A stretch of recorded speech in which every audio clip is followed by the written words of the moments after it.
Imagine you are like driving in a totally unfamiliar city, right?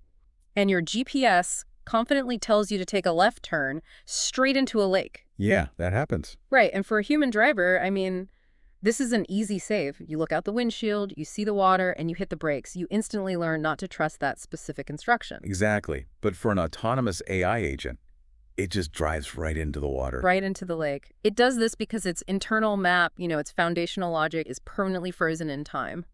So, welcome to this deep dive. If you are that curious learner who wants to understand the absolute bleeding edge of generative AI and you're tired of those surface level summaries, you are in the exact right place. It's great to be here. Today, we have a stack of brand new research detailing a really massive breakthrough in autonomous agent planning.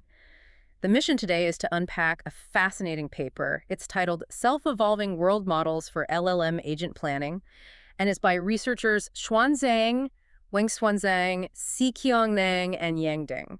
Yeah, and it's just a phenomenal piece of engineering. I mean, they are directly tackling the fundamental bottleneck in how we deploy AI agents into dynamic environments, which is basically the inability of these models to adapt on the fly. Okay, let's unpack this, because before we get to the solution, we have to look really closely at the problem. For anyone building or, just tracking autonomous agents, you're likely familiar with the concept of a world model. Right. But in this context, we aren't just talking about a vague sense of imagination. We are talking about predictive state transitions, right? Yes, we are talking about forward dynamics. So when a large language model agent, an LLM agent, is executing a complex multi-step plan, it uses a world model to sort of anticipate the future. Like playing chess. Exactly like that. In a Markov decision process, the agent is essentially asking, given my current state, though I take action A, what will the next state look like? It simulates the outcome before actually committing to the action in the real environment. Which is incredibly useful for long horizon planning. I mean, you don't want a robotic agent physically breaking an egg just to see what happens if it drops it. You want it to simulate the drop first. Right, because making mistakes in the real world is expensive. Exactly. The fatal flaw, however, is the structural permanence of these models.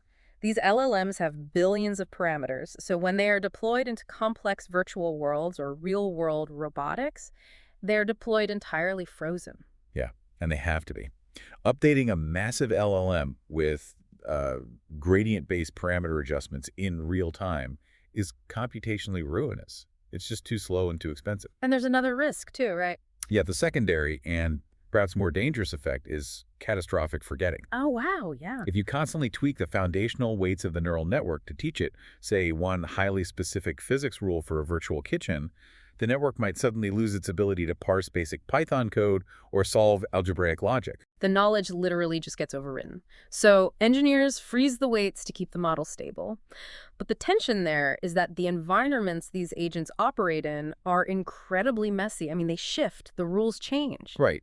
The industry calls this the sim-to-real gap. An agent's frozen world model encounters a totally novel state transition that just wasn't perfectly represented in its training data. And so it just guesses. Basically. Yeah. The world model generates a flawed prediction. It hallucinates an outcome. The agent then blindly trusts that hallucinated forward dynamic, executes a flawed action, and derails the entire task. And that brings us right back to the GPS driving you into the lake. The map is printed, the ink is dry, and we can't print a new one. But the paper's solution to this is a framework they call WorldEvolver. Rather than trying to force the AI to rewire its frozen brain every time it makes a mistake, they sidestep the parameter update problem entirely. Yeah, they utilize what is known as deployment time context revision. WorldEvolver acts as this standalone, self-evolving system sitting parallel to the frozen agent and the frozen world model. Okay, so it's a separate piece. Exactly. It intercepts the interaction between the AI and the environment and dynamically alters the context window that the AI is looking at. Think of it like a continuously updated clipboard handed to the driver. So the underlying map is still from 2010, but the clipboard has real-time notes about road closures and new bridges. I like that analogy. The AI's neural weights are perfectly protected from catastrophic forgetting, but its working memory is actively evolving based on the mistakes it literally just made. And the architecture of that clipboard is where the researchers made their biggest strides, right? Because the system doesn't just dump raw text into the context window. No, that would be chaotic. It categorizes lived experiences into distinct layers of memory. The foundational layer is designed for the exploitation of past successes and failures, which the paper refers to as episodic memory. Let's visualize how this logbook actually functions. It's recording concrete interactions like, I was in the kitchen, I executed the action open fridge, and my new observation is the fridge is open and contains an apple. Right, and it saves that specific state transition as a cohesive tuple. A tuple being a set of data parts. Exactly. That tuple, which is the previous observation, the action, and the actual next observation, becomes a permanent entry in the episodic log. So when the agent is preparing to take a subsequent action, WorldEvolver queries this logbook to find past transitions that might, ground the current prediction in reality. It doesn't pull everything, though, does it? No, it retrieves a specific number of similar past experiences. In their tests, they found pulling the top 5, or K equals 5, provided the optimal context without overloading the prompt. Yeah, because if you've ever watched an agent try to complete a 50-step logic puzzle, you know the context window fills up fast. If it's constantly pulling up 5 memories for every single microaction, the agent is going to just drown in irrelevant noise. Absolutely. Like if the agent is holding a key and deciding how to unlock a door, a memory about washing an apple in the sink is actively distracting. The filtering mechanism is critical here. The retrieval isn't some broad semantic search of everything the agent has ever done. It is strictly action-keyed. Action key, okay. WorldEvolver uses Jacquard's similarity to measure the overlap between the specific action the agent is contemplating and the action stored in the logbook. Jacquard's similarity being a mathematical way to look at 2 sets of data and see how much they intersect. Exactly. It calculates the intersection of action tokens over the union of action tokens. So if the agent is about to execute the command heat crucible on burner, the system only searches for episodic memories containing those specific overlapping tokens. Oh, I see. It completely ignores all data related to opening doors or reading thermometers. It's surgical. Yeah. Because we've seen other state-of-the-art retrieval frameworks like ROMFI try to tackle this problem, but they retrieve from the full, dense text of state action histories. They pull whole paragraphs of past context. And dense text retrieval just dilutes the signal. When you feed an LLM too much tangential information, its attention mechanism gets scattered. Right. The action-keyed episodic retrieval ensures the agent only sees the highly specific, granular consequences of the exact physical move it is about to attempt. Wait, hold on, though. That surgical retrieval makes total sense if the agent has tried to heat a crucible before. But these simulation environments, and certainly the real world, are full of firsts. Very true. So what happens when the agent encounters a totally novel puzzle, attempts a brand new action, pulls 0 relevant memories from the logbook, and completely botches the task? Well, that transitions the system from the exploitation of past data to active exploration.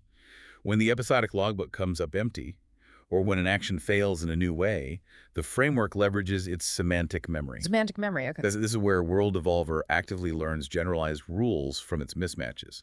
And this is where we run into the inherent messiness of natural language, I imagine. Like, if the world model predicts an apple is inside the open fridge and the actual environment returns the fridge is open and contains an apple, a basic text matching algorithm is going to flag that as a failure, even though the physical state is identical. Yeah, relying on raw string matching for environmental states is notoriously fragile.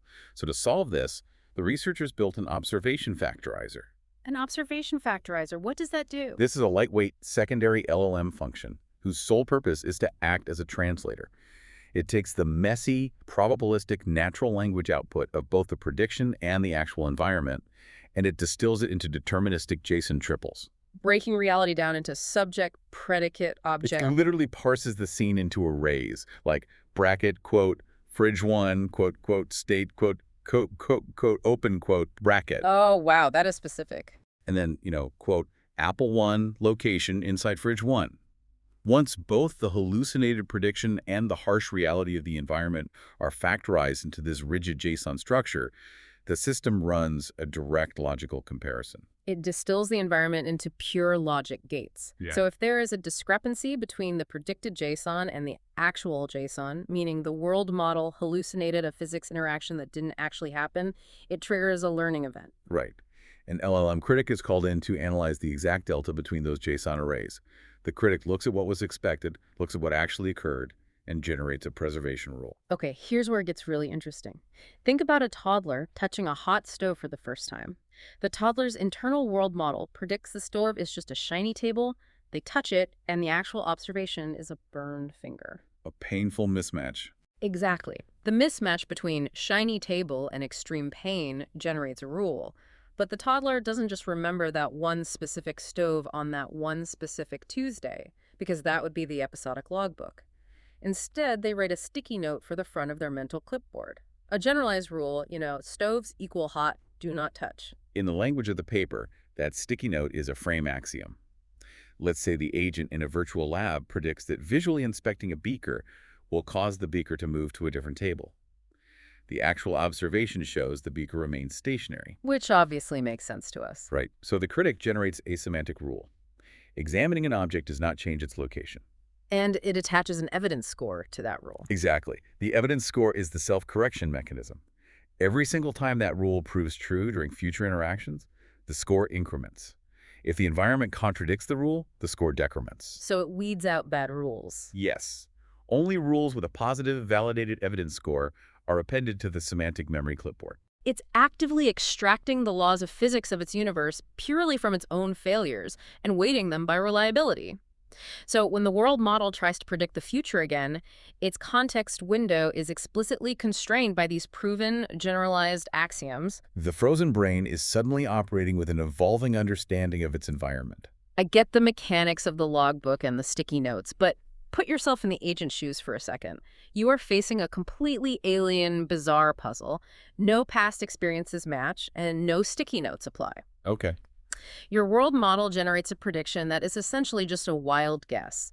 Doesn't the agent need something to go on? Like, isn't a 50-50 guess better than just standing there blind? Well, the researchers actually ran an Oracle diagnostic to test that exact assumption.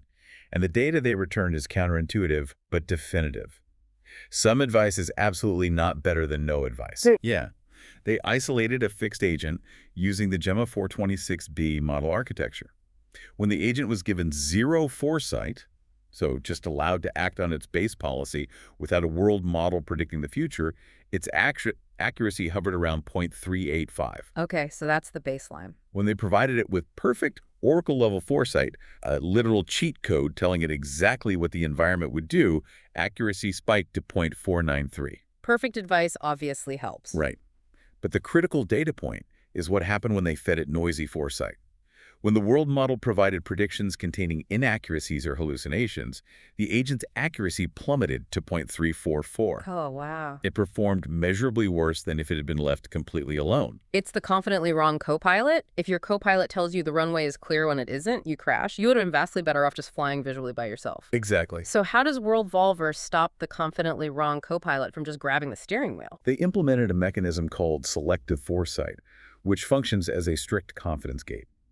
When the frozen world model generates its prediction for the next state, WorldEvolver looks under the hood at the mathematical probabilities of the language model itself. It looks at the actual token-level certainty. Yeah.